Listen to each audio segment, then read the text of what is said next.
이제 다 같이 일어나셔서 오늘도 우리를 불러 예배케 하신 하나님께 감사하며 함께 사도신경으로 우리의 신앙을 고백하겠습니다.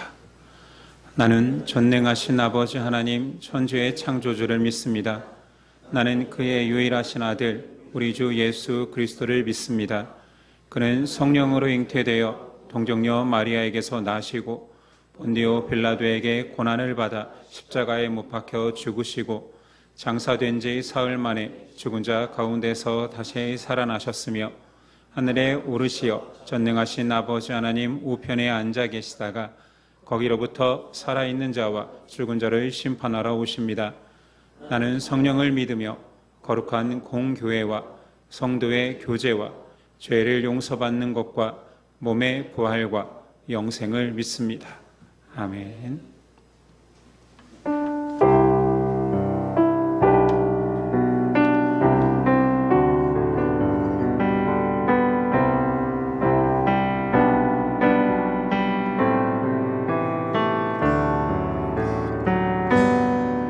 세상의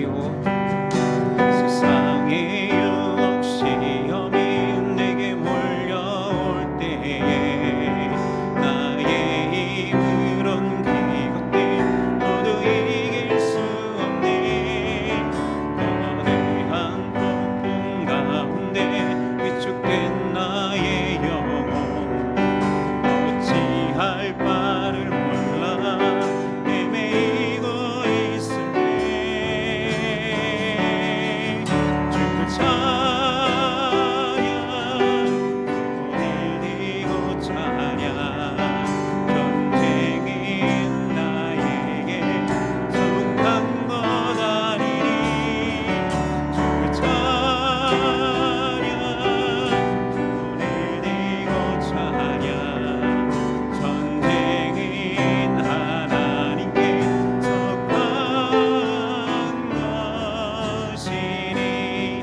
거짓과 속임수로 가득 찬 세상에서 어디로 갈지 몰라 머뭇거리고 있네. 죽의 권세 잡은 자 지금도 우리들이 해와 절망으로 넘어뜨리려 주님을 찬양 주를 찬양 소리 내고 찬양 전쟁인 나에게 속한 것 아니니 주를 찬양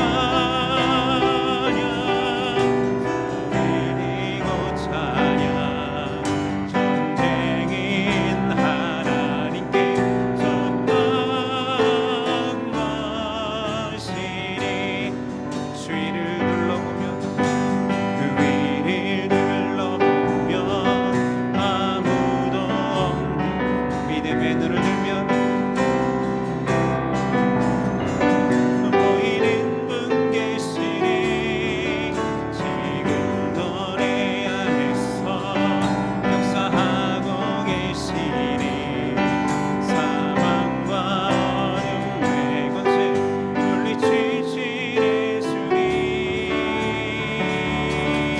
주를 찬양 소리 내고 찬양 전쟁인 나에게 속한 것 아니니 주를 찬양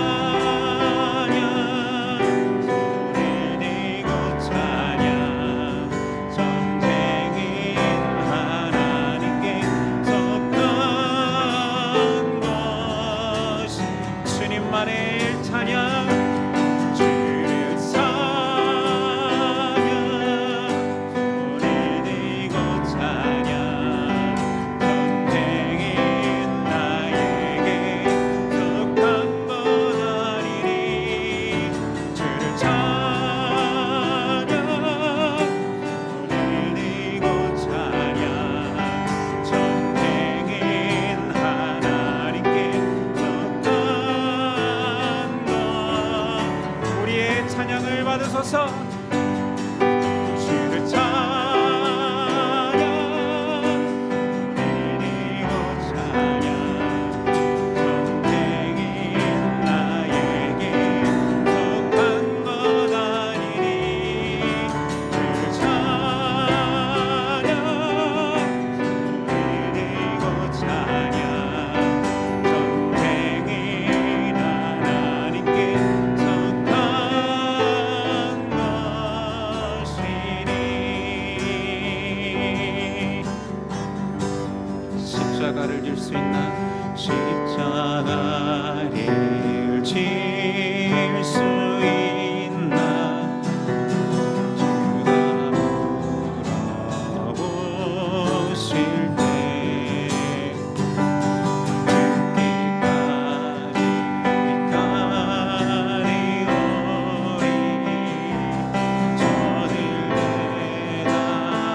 주께 내 맡기겠나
이런 일 다 할 수 있나? 할수 주님께서 물어보십니다.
영광을 돌리세 영광을 돌리세 우리 하나님께 존귀와 위엄과 능력과 힘을 만방의 모든 신이 헛되는 상이니 오직 하늘의 하나님 그 영광 찬양해 영광을 돌리세 영광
계속 침묵으로 기도하겠습니다.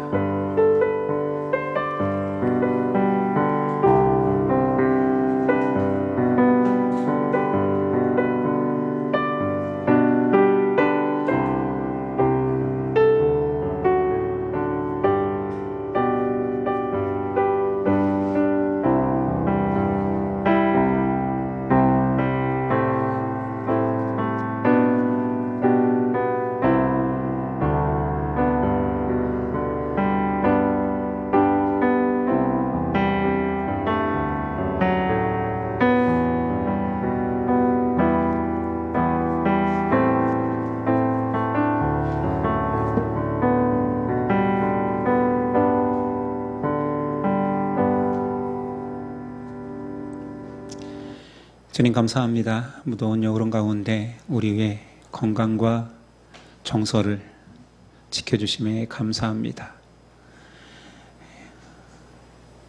더운 여름 기간 동안 우리의 자녀들 초등부부터 고등부까지 안전하게 여름 수련회를 마쳤습니다. 그들 안에 심어진 복음의 씨앗이 잘 자라 믿음으로 결실케 하여 주시고 그들 안에 언약 백성의 확신이 들어찰 수 있도록 도와주옵소서. 우리 또한 이 무더운 여름에 하나님의 뜨거운 사랑을 더 강렬히 받기를 원합니다. 수련회는 아니지만 삶 속에서 더위가 느껴질 때마다 이 태양보다 더 강렬한 하나님의 사랑이 나를 비추고 있구나 깨달을 수 있는 우리 되게 하옵소서. 여러 가지 자연 재해와 사람들의 욕심으로 인하여서 사람들이 죽어갑니다. 그 속에서 우리는 무엇을 봐야 할까요? 생명의 주관자이신 하나님께 기도하는 심령 되게 하여 주시고 우리도 저렇게 나약한 수만 번 멈추면 죽을 수밖에 없는 존재임을 깨달아 더욱 하나님을 붙드는 믿음 갖게 하옵소서. 한시적인 인생 가운데 사랑만 해도 모자랄 시간을 미워할 때가 있었습니다. 우리 주변을 더욱 아끼게 하여 주시고 사랑할 수 있는 예수님의 사랑이 우리 안에 풍성히 거할 수 있도록 도와주옵소서. 우리 안에도 15주년 여행이 있습니다. 하나님께 맡기오니 그 시간이 풍성한 나눔의 시간, 하나님의 은혜를 되새기는 시간 될 수 있도록 도와주시옵소서. 주님 오늘도 하나님의 품 안으로 초대하셨습니다. 품 안에 안겨 하나님의 말씀을 들으며 생명의 양식을 먹을 수 있도록 도와주옵소서. 예수 그리스도 이름으로 기도드립니다. 아멘. 우리 다 같이 일어나셔서 십계명 낭독이 있겠습니다. 하나님이 이 모든 말씀으로 말씀하여 이르시되 나는 너를 애굽 땅 종되었던 집에서 인도하여 낸 내 하나님 여호와니라. 제1은 나 외에는 다른 신들을 내게 두지 말라. 제2는 너를 위하여 새긴 우상을 만들지 말고 또 위로 하늘에 있는 것이나 어떤 형상도 만들지 말며 그것들에게 절하지 말며 그것들을 섬기지 말라. 제3은 너는 내 하나님 여호와의 이름을 망령되게 부르지 말라. 제4는 안식일을 기억하여 거룩하게 지키라. 제5는 내 부모를 공경하라. 제6은 살인하지 말라. 제7은 간음하지 말라. 제8은 도둑질하지 말라. 제9는 내 이웃에 대하여 거짓 증거하지 말라. 제10은 내 이웃의 집을 탐내지 말라. 예수께서 이르시되 내 마음을 다하고 목숨을 다하고 뜻을 다하여 주 너희 하나님을 사랑하라 하셨으니 이것이 크고 첫째 되는 계명이요 둘째도 그와 같으니 내 이웃을 내 자신같이 사랑하라 하셨으니 이 두 계명이 온 율법과 선지자의 강령이니라. 아멘.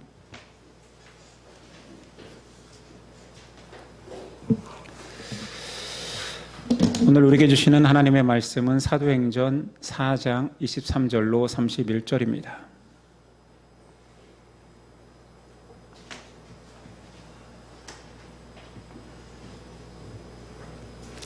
사도행전 4장 23절로 31절까지 저와 여러분들이 한 절씩 교독합니다. 23절입니다. 사도들이 노임에 그 동료에게 가서 제자들과 장로들의 말을 다 알리니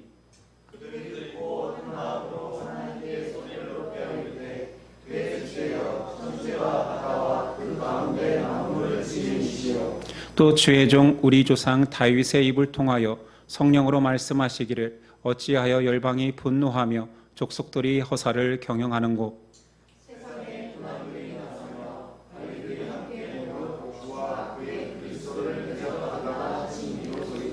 과연 헤롯과 본디오 빌라도는 이방인과 이스라엘 백성과 합세하여 하나님께서 기름 부으신 거룩한 종 예수를 거슬러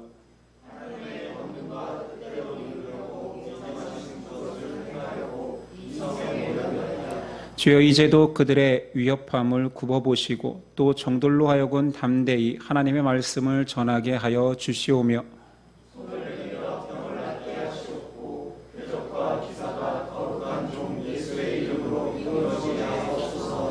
한 목소리 읽습니다. 빌기를 다음에 모인 곳이 진동하더니 무리가 다 성령이 충만하여 담대히 하나님의 말씀을 전하니라. 아멘. 오늘 말씀의 제목은 힘든 성도여 교회로 모이라. 힘든 성도여 교회로 모이라라는 제목으로 오늘 나누겠습니다. 오늘 말씀은 예루살렘 교회 안에 있었던 첫 박해, 베드로와 요한이 감금되고 신문되었던 그 사건 이후에 예루살렘 교회에 대처하는 방식이 등장합니다. 앞서 핍박의 사건은 교회가 당한 첫 번째 핍박입니다. 알다시피 그 내용, 결과적으로는 그 핍박의 강도가 그렇게 크지는 않았습니다. 단순히 예수의 이름을 전하지 못하게 경고하고 협박하는 수준으로 맞춰졌지요. 그러나 예수님의 제자들은 알고 있었습니다. 그들이 예수님을 십자가에 못 박아 죽였고 그들의 핍박은 멈추지 않으리라는 것을요. 그래서 이 첫 번째 핍박 이후에 초대교회의 결정에 의해서 아마 핍박의 강도가 결정될 것입니다. 예루살렘 교회는 선택해야 했습니다. 유대 교인들의 눈치를 계속 살필 것인지 아니면 더욱 강하게 예수 복음을 전해야 할지를 결정해야 했습니다. 초대교회가 첫 번째 결정한 내용은 한마음으로 기도하는 거였습니다. 22, 24절, 23절, 24절. 사도들이 노임에 그 동료에게 가서 제자들과 장로들의 말을 다 알리니 그들이 듣고 한마음으로 하나님께 소리를 높여 이르되 대주제여 천지와 바다와 그 가운데 만물을 지은 이시요. 이 얼마나 주인 있는 종의 바람직한 모습입니까? 제일 먼저 해야 되는 일은 주인에게 아뢰고 종이 무엇을 해야 될지 물어야 하는 것입니다. 그들의 기도 제목 속에 하나님을 지칭할 때 대주제, 원형으로 말하면 소유자라는 뜻입니다. 나를 소유하신 분이시여, 이런 칭호지요. 기도의 대상인 하나님이 온 천지 만물의 주인이며 자신들은 그들의 종임을 인식하고 있습니다. 진정한 기도의 시작은 이런 기도의 대상인 분과의 관계성에서 시작됩니다. 당연하겠지요. 아무 상관도 없는 옆집 아저씨에게 가서 뭔가를 요구할 수는 없는 것입니다. 대상과의 관계가 분명해야지 아뢰일 수 있는 것입니다. 관계가 약하면 그만큼 진정한 간구가 나올 수 없지요. 그들에게 가장 시급한 기도 제목은 당연히 이 핍박을 멈추게 해달라는 것이겠지요. 그러나 그들은 그렇게 기도하지 않습니다. 이유는 예수님의 말씀을 기억하는 자들이 앞으로 무슨 일이 있을지 예측 가능했기 때문입니다. 예수님은 여러 번 제자들에게 내 십자가를, 나를 따르려거든 자기 십자가를 지고 나를 따르라 명령했고 기억하고 있었습니다. 심지어 마가복음 13장 9절에 보니 이렇게 말씀하셨지요.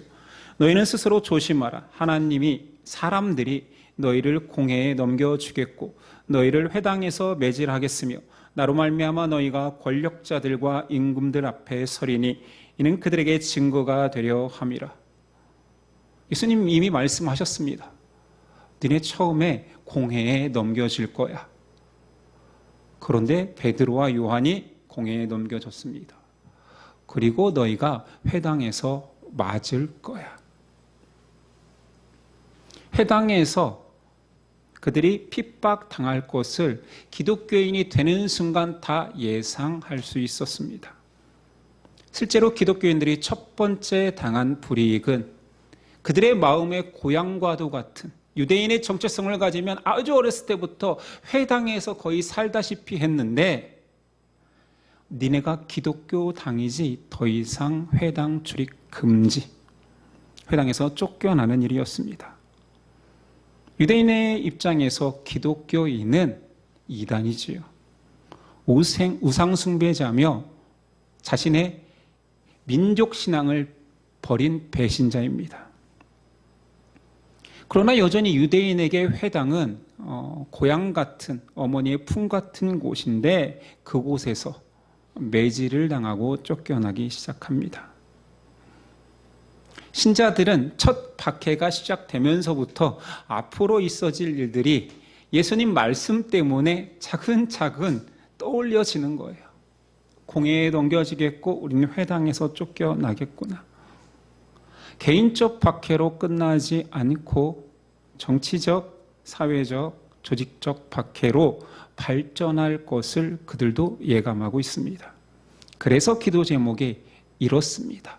누가 봐도 이것은 기도가 좀 이상해요. 25절이야. 다윗이 대적으로부터 핍박당할 때 고백한 시편을 기도 중에 읊습니다. 또 주의 종 우리 조상 다윗의 입을 통하여 성령으로 말씀하시기를 어찌하여 열방이 분노하며 족속들이 허사를 경행하는고 세상의 군왕들이 나서며 관례들이 함께 모여 주와 그의 그리스도를 대적하도다 하신 이로소이다. 세상의 군왕은 아마 그 당시 온 세상을 지배한다고 해도 과언이 아니었던 로마의 힘, 그리고 로마의 법에 의해서, 세상의 군왕에 의해서 예수 그리스도가 사형을 당했습니다. 그리고 사내들인 관리들에 의해서 기독교인들이 모함을 받고 있지요. 예수께서 고난당한 그 사건을 알고 있으니 이제 작은 예수라 칭하는 기독교인들이 고난당할 차례임을 고백할 수밖에 없는 것입니다. 단순히 육체적 핍박만 있었던 것이 아니라 당시에 유대인으로 살면서, 유대인이면서 기독교인으로 산다라는 것은 경제적 압박도 심했습니다. 우리 중세에 상인연합 길드라는 말을 아시잖아요. 이 당시에 예루살렘 교회 당시에도 유대 상인연합이 있었습니다. 그들을 통하지 않고서는 모든 물품을 구할 수가 없지요. 그러나 기독교인이 되는 순간 그 모든 거래가 중단됐고 경제적 궁핍은 당연했습니다. 단순히 미워하고 배척하는 정도가 아니라 조직적 박해가 시작되었지요. 나중에는 기독교인들이 박해가 너무 심해서 살기 위해서라면 자신이 기독교인이라는 사실조차 감춰야 했습니다. 그래서 유명한 표식인 익두스가 나왔지요. 헬라어로는 그냥 물고기라는 말인데 그 익두스라는 단어가 기독교인의 표식이 된 이유는 물고기의 그 단어들 하나하나의 앞글자를 고백으로 따온 겁니다. 그 고백은 이런 거지요. 예수 그리스도 하나님의 아들 구세주, 그 앞글자를 따오니 익두스가 됩니다. 예수스 그리스토스 데오히오스 소테르. 이 앞글자, 그것을 가지고 조용히 표식을 삼은 거지요. 십자가를 드러내는 순간 기독교인이 발각되니까 공중에든 땅에든 물고기를 그리는 것입니다. 모일 장소를 핍박당할까 봐 물고기로 표시해서 그 앞에서 돌아가면서 모이곤 했습니다. 얼마나 박해가 심하면 자신이 기독교인이라는 사실조차 감춰야 되는 지경에 이르렀지요. 그러나 진리를 가진 자들은 예수님의 말씀을 기억하기 때문에 핍박은 하나님의 거룩한 뜻을 이루는 방식임을, 도구임을 인정하고 오늘 기도로 고백하고 있습니다. 27절이야.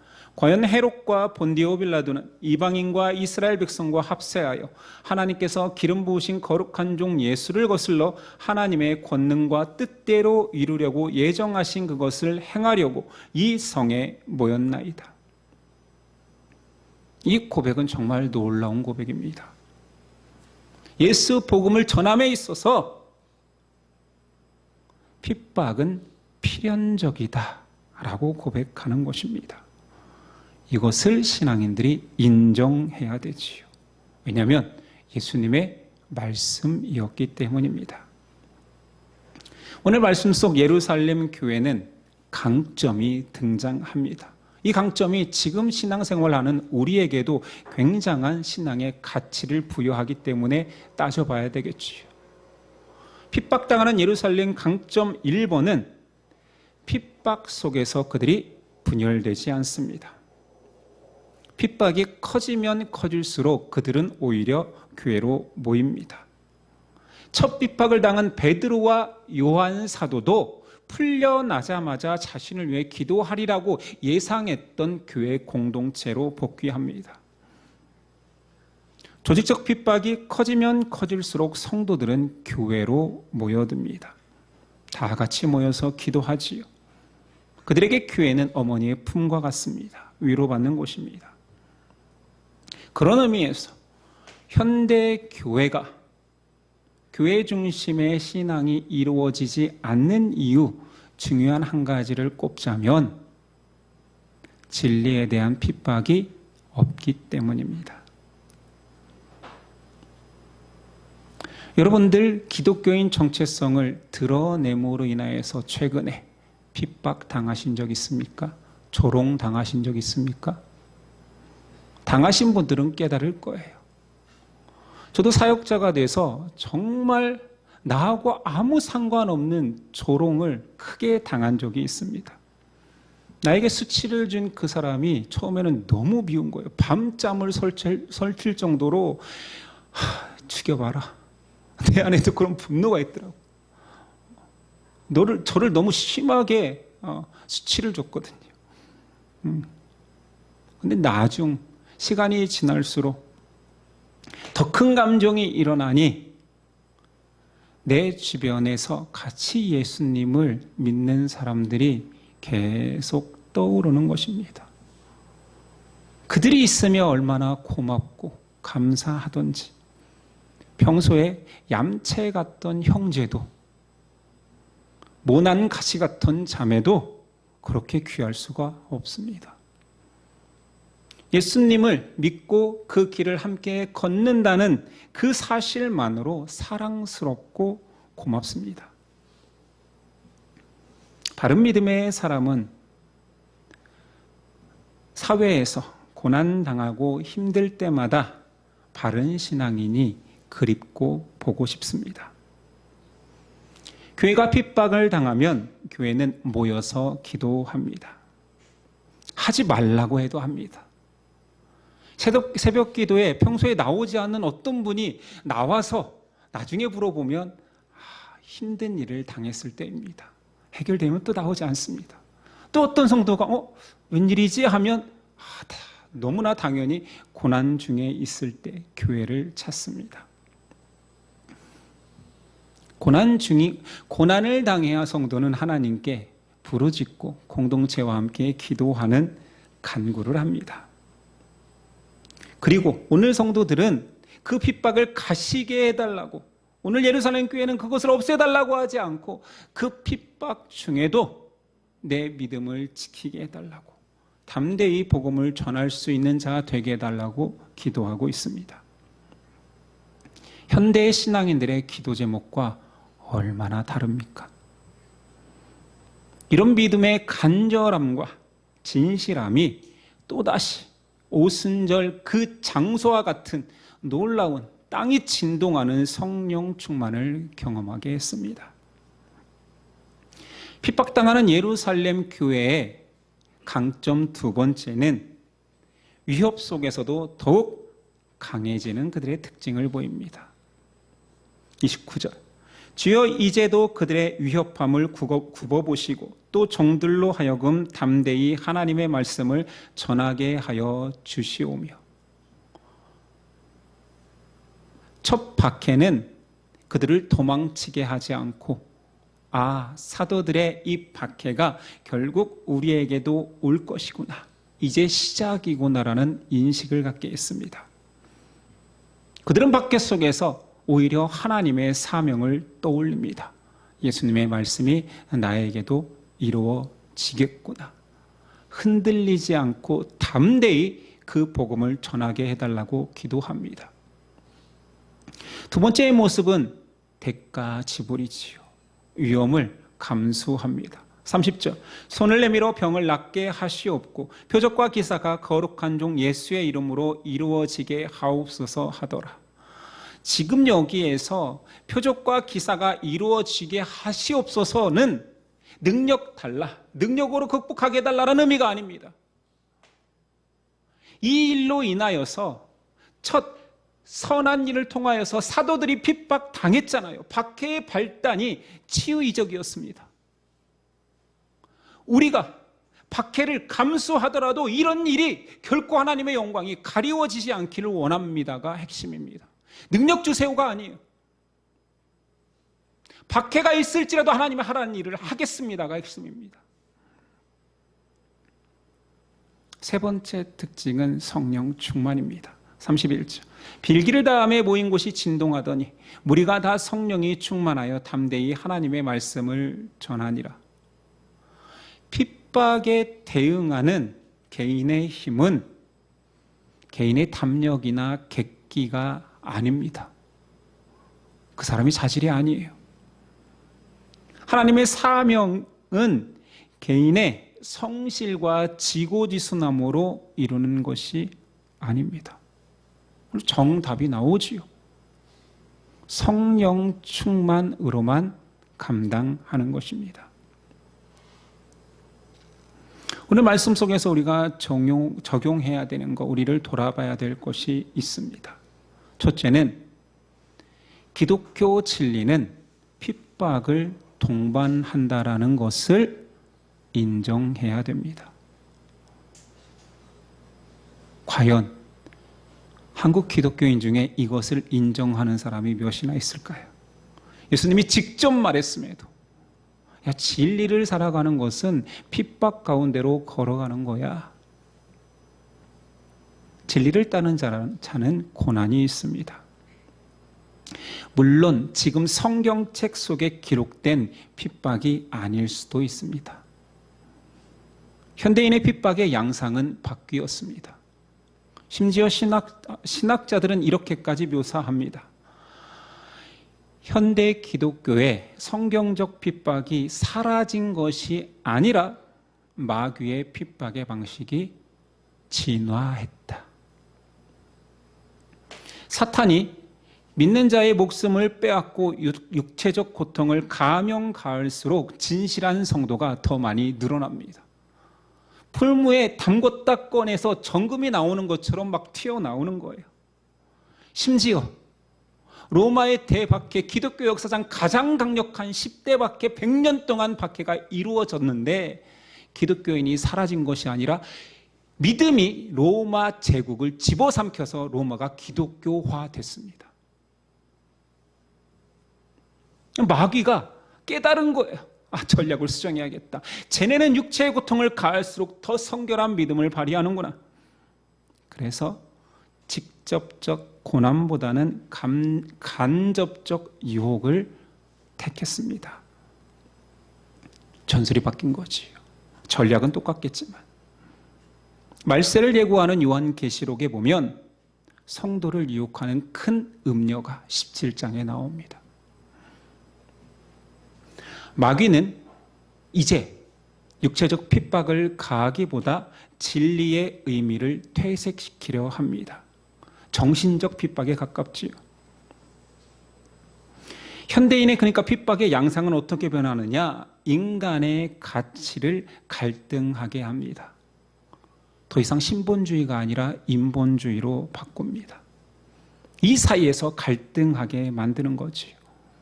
예를 들어 믿음보다 더 귀한 것은 혈육이다, 가족이다, 자녀다.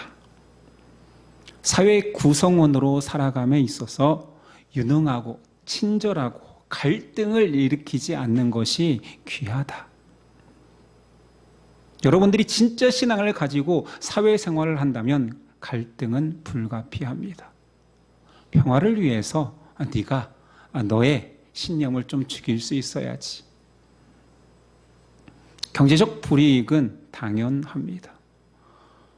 제가 얼마 전에 알게 됐는데 우리나라 자영업자 비율이 전 세계 1위래요. 비율이 깜짝 놀랐습니다. 왜 눈만 뜨면 모든 곳이 간판인지 이제 알겠더라고요. 자영업자 비율이 1위인데 그곳에 수많은 크리스찬들이 있고 우리가 선배들한테 배운 좋은 전통은 주일은 쉽니다인데 주일에 쉬는 가게가 왜 이렇게 없지요? 물론 자영업자로 살아가면 일요일 날 쉬는 것은 어마어마한 불이익임을 알고 있습니다. 그러나 마귀는 그렇게 유혹하는 거지요. 돈 많이 벌어서 좋은 일 하면 된다. 그것이 하나님의 영광을 드러내는 일 아니겠느냐? 갈등하게 합니다. 마귀는 더 이상 우리에게 칼을 들이대기보다는 조롱과 수치를 줍니다. 지금은 형제들 사이에 술 문화가 많이 바뀌었다 그래요. 근데 예전에는 이상하게 술을 안 먹으면 남자 사회에서는 바보 취급하는 분위기였어요.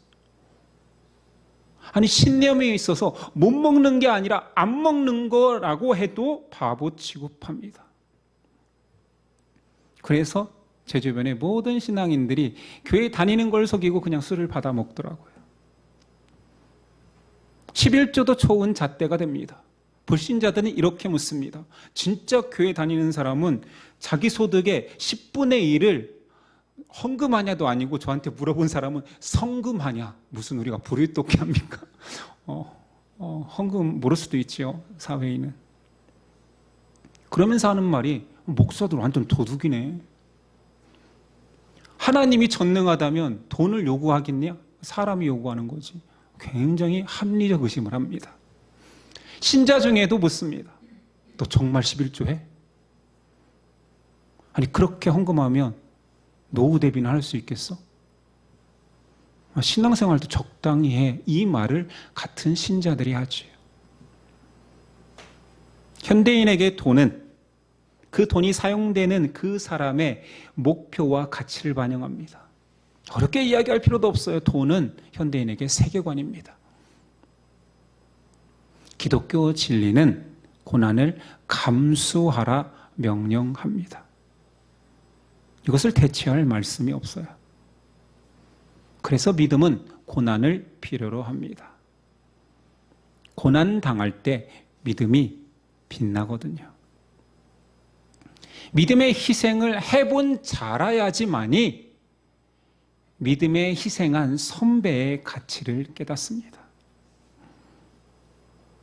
예수 제자의 눈에만 귀한 예수의 제자가 보이지요.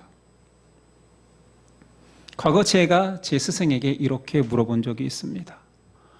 부목사로 교회 생활하는데 그냥 멋진 신앙인을 다 찾고 싶은데 적다고 느껴지는 거예요. 그래서 제 질문이 이랬습니다. 왜 나이 들수록 멋있는 신앙인들이 적을까요? 제 스승이 그때 한 말이 잊혀지지가 않습니다. 비유로 설명을 했어요. 제자의 길은 등산과 같다. 산 밑에는 수많은 사람들이 존재한다. 장사하는 사람, 꽃놀이 온 사람, 소풍하는 사람, 물론 그 중에 등산하는 사람도 있다. 그러나 산에 올라보면 안다. 그 많은 사람들이 산 밑에서 놀다 가지 산에 오르려는 사람이 적다라는 것을. 그래서 산은 오르면 오를수록 적어지고 외롭고 힘들다. 오르다 보면 그러나 정상을 사모하는 사람들을 만나게 된다. 분명히 존재한다. 그것이 결론이 아니라 그래서 바르게 사는 사람이 외로운 것은 당연하다. 그 당연하다라는 거예요.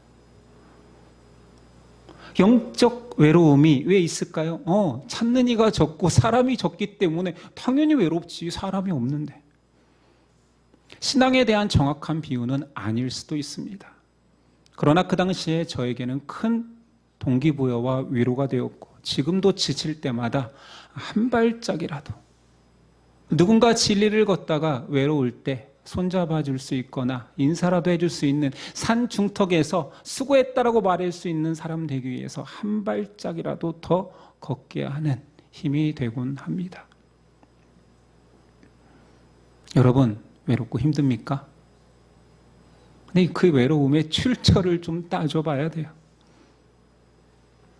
여러분이 목사님 저 너무 외로워요, 힘들어요 한다면 힘든 일이 많아서도 있겠지요. 정말 누가 봐도 힘든 일을 겪는 사람들이 많습니다. 그러나 오늘 말씀 속 초대 교인들보다 힘들겠습니까? 많은 사람들이 힘들다라고 할 때 진리 때문에 진리의 정상을 포기하지 못해 그 산의 정상을 바라보고 걸으며 힘든 사람은 별로 없습니다. 그냥 세상 가치 때문에 힘드는 거지요. 돈 벌기 힘들어요. 새끼 키우기 힘들어요. 나이 먹으니 힘들어요. 근데 기독교 신앙생활까지 하라니 더 힘든 거예요. 그냥 고되죠. 노동이니까. 신앙인이 진정 힘들다라면 진리를 향해서 걷고 있고 때로는 아무도 이 길을 같이 걷는 자가 없어서 외로움에 힘들어해야 됩니다. 그리고 그 외로움은 하나님이 살아계시기 때문에 세상의 외로움과 다르게 위로가 있습니다. 저도 제 썰을 좀 풀게요. 여러분 외롭습니까? 그런 분에게 저 이렇게 말하고 싶어요. 너 목사로 살아봐. 현 시대의 목사로 사는 것은 굉장히 생각보다 외롭습니다. 왜냐하면 존경하지를 않아요. 예전에는 목사님들이 존경받는 직업이었는데 요즘은 무시당하는 직업입니다. 어디 가도 목사라는 말을 못하겠어요. 말하면 천덕꾸러기 취급을 당합니다. 아니 목사가 돈 없는 것도 서러운데 세상 사람들은 성도들의 돈을 착취하는 직업으로 여겨요. 여러분 제가 착취해서 좀 착취를 해? 이왕에 그런 나쁜 이미지가 더 씌워져 있어야 한번 착취해 볼까요? 착취한다고 착취 당하지도 않습니다. 요즘 성도들은. 제가 알바를 해도 지금보다 못 벌겠습니까? 그래도 목사를 합니다. 목사로 사는 것이 저의 사명일 뿐만 아니라 더 행복하기 때문입니다.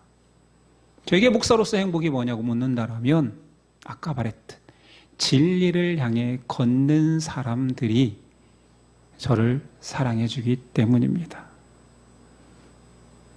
그럼 속으로 여러분들이 나 때문에 행복하시구나 라는 사람이 있는가 하면 나 때문에 외롭겠구나 하는 사람도 있어야 됩니다.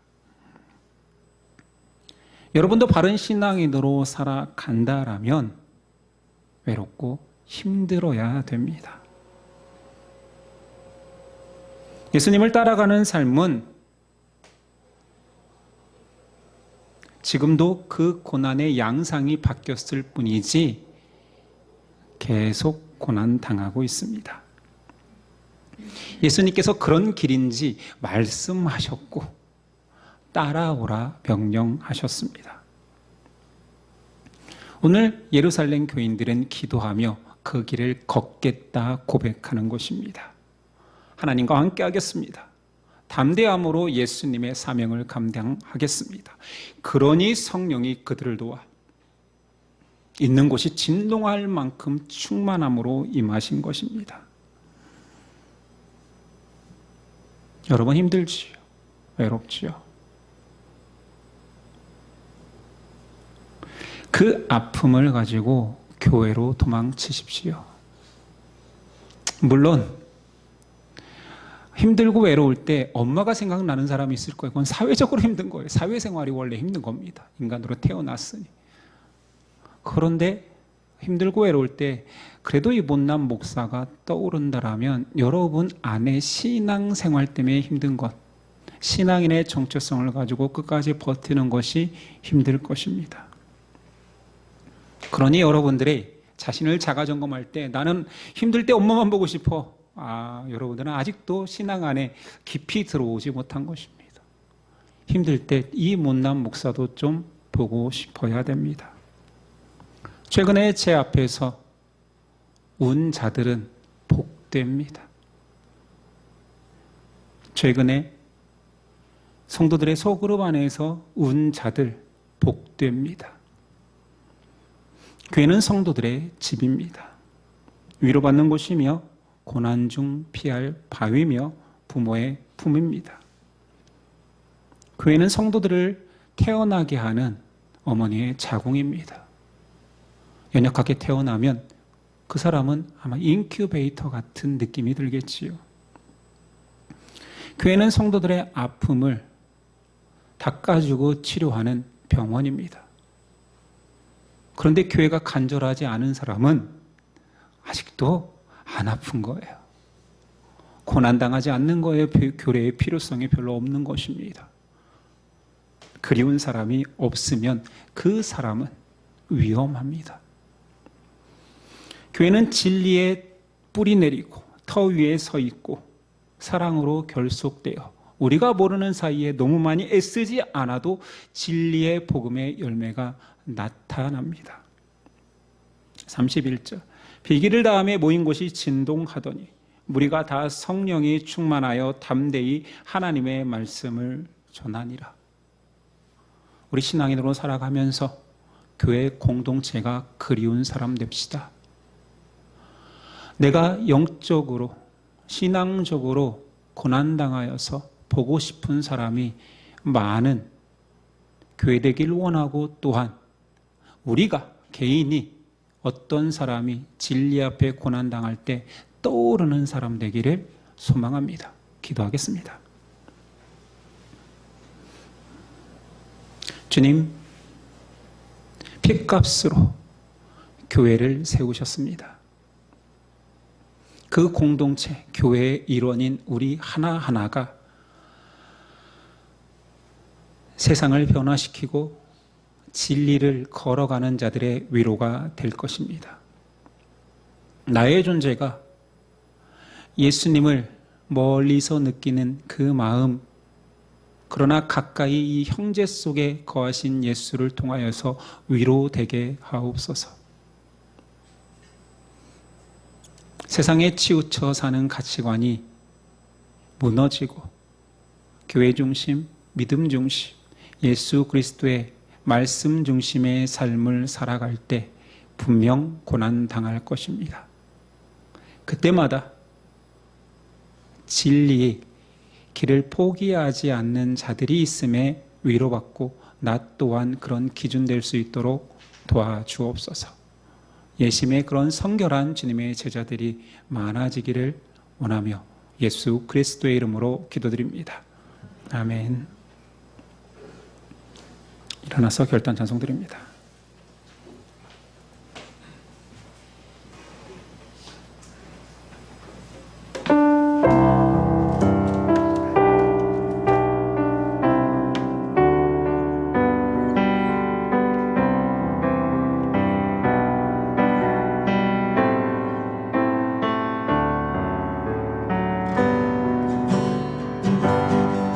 세상에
감사합니다. 주를 찬양 소리를 내고 찬양 전쟁이 나에게 속한 건 아니니 주를 찬양 소리를 내고 찬양 전쟁이 하나님께 속한 것이니.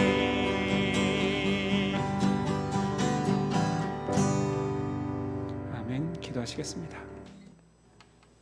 이제는 우리 주 예수 그리스도의 은혜와 아버지의 사랑과 성령의 교통하심이 지금부터 영원까지 함께 하시기를 간절히 축원하옵나이다. 아멘.